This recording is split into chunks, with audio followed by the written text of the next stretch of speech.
Today is van life update number 83. It's a beautiful day in the Austin area. Hope everyone's doing okay today. Do you ever feel like giving up? Seems like this hits me every once in a while. I think about this idea of, am I wasting my time? I'm talking to myself because there are times when I want to feel like just giving up. This whole van life America thing seems kind of silly. Why am I wasting my time? So I'm talking to myself. I'm trying to encourage myself to keep going, even during those days when it feels like there's not much going on. I mean, why don't I just sit around and enjoy my old age? I'm 67 years old. I came up with this idea of transitioning into full-time van life. And then that led me to this idea of doing a project where I will travel for 3 years. Thank you, Mr. Bus, for making that noise. Came up with this idea of the van life project where I'm going to travel for 3 years, and one thing leads to another, and you get so involved in a project and you think, am I wasting my time? Maybe I just need to give up. Oh, and I've got somebody over here in construction. That's nice. Here I'm trying to videotape, and we got somebody banging around over there. I'm going to have to move. I can't put up with that. Well, I'm walking around trying to find a place quiet enough down here, downtown. Trying to find a place quiet enough where I can get something done without so much noise. Everywhere I go, there's some sort of noise today. What is going on? Hammering and jeez. I mean, I like filming outside. I like doing things outside, especially on a pretty day like today. But sometimes when you try to do something outside, God, you just run into all kinds of nonsense. Construction and people hammering and making all kinds of noise. And you're thinking, just give me a place to sit down for a minute. I mean, really, this is ridiculous. Well, let me try here, see if this will work. Probably won't, but I'll give it a shot. Ever feel like giving up? Well, this morning I'm feeling like giving up because I'm looking for a nice, quiet place to videotape my update. So I thought I'd come outside in the beautiful town, walk around downtown a little bit, and all I'm running into is noise. It's unbelievable. Can never find a quiet place just to sit down and talk without some loud bus driving by or somebody doing some construction, banging away on their hammer. It's unbelievable. I mean, what's going on? But you never want to give up. See, that's the point. That's the point I'm making today. You never want to give up. I was reading a story this morning in my book on the Civil War. I'm reading Shelby Foote's Civil War Narrative, Volume 2, and this morning I was reading about Ulysses S. Grant.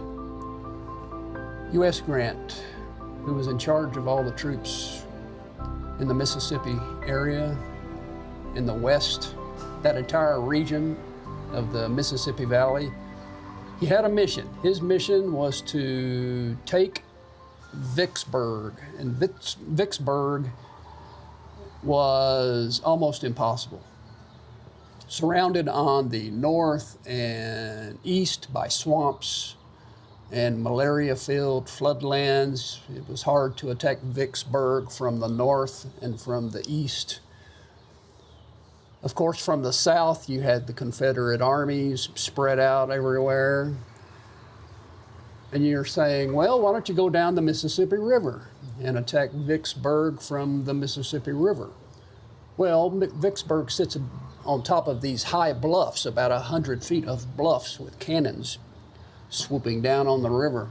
So it was next to impossible to run that gauntlet down the river in front of Vicksburg. But nonetheless, The Union knew they had to take Vicksburg in order to open up the Mississippi River. It's not unlike the Strait of Hormuz that we are watching right now unfold in the conflict with Iran. The Strait of Hormuz is that tiny little outlet there that Iran controls, and they can close it down or open it up. Same way with the Mississippi River. Vicksburg was like in that situation where they could control the flow of the river, who was going to get by and who was not. So they knew, the Union forces knew they had to take Vicksburg or lose the war. It was a key to opening up the West in the Mississippi River Valley. And of course the Confederates knew that as well. That's why they were dead set against anyone taking them down. They were going to hang on to Vicksburg at any cost. Turns out Grant tried 7 different ways, seven different approaches to take Vicksburg. He had 7 different plans, 7 various ideas, and they all ended in failure. So he was under a lot of pressure. What does he do now? Well, I was reading this morning about him sitting in his stateroom with a stash full of cigars, and he was poring over maps and poring over papers and was spending days trying to come up with a plan that would take down Vicksburg. His fellow soldiers and staff were getting concerned because he was spending so much time trying to figure something out. And all he was doing was spending every waking hour for days trying to figure out, what can I do after 7 failures? Of course, he came up with a plan, and his plan was to face his enemy head on and to take on his biggest fear, which was using the river route, past the 100-foot bluffs, past that gauntlet of all that firepower, and push his army through. That's what he ended up doing, going head on. And he succeeded. He pushed through the river, got through that gauntlet of fire, and unloaded his troops south of Vicksburg, and then headed east and came in through Vicksburg's back door and set them under siege. And that's how he took Vicksburg down, finally. And I was reading that and I'm thinking, okay, here's a guy with a mission.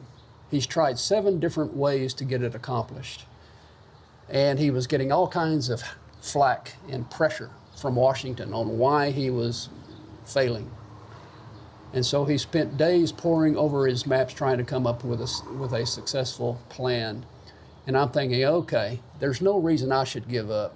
Yeah, I've got this Van Life America idea that I'm trying to accomplish. I'm trying to buy a van and get on the road so that I can become a content creator and enjoy the van life for at least a 3-year mission. That's my mission, is to have a 3-year trip on the road in a van where I'm creating content, creating art, and I want that project, I want that mission to be paid for by sponsors so that it's at no cost to my viewers or no cost to me.